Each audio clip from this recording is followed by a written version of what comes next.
কাইলুলা মানে দুপুরের ঘুম। এই দুপুরের ঘুম বলতে এক্সাক্ট কোন সময়টার ঘুম, এটা নিয়ে ওলামা একরামের নানা রকমের বক্তব্য আছে। একটা অথেন্টিক এবং শক্তিশালী বক্তব্য হলো এটা যোহরের আগে। নবী সাল্লাল্লাহু আলাইহি সাল্লাম বলেছেন, দেখেন, কিলু ফাইন্নাশ শাইতানা লা ইয়াকিল, তোমরা কাইলুলা করবা কারণ শয়তান কাইলুলা করে না।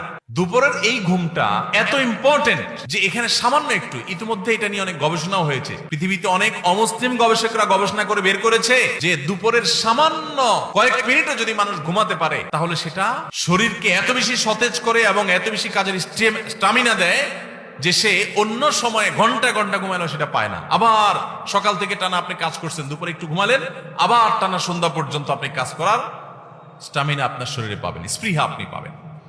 এই সুন্নত তো একেবারে বিদায় হয়ে গেছে। আমরা অনেকে জোহরের পরে খায়া দেয় আস্তে ধীরে, যদি বন্ধের দিন থাকে, ঘুমের সুযোগ থাকে, তো যায় বিছানা যায়, এমন ভাবে বিছানা যায় যে আসর মাগরিবের সাথে পড়ি।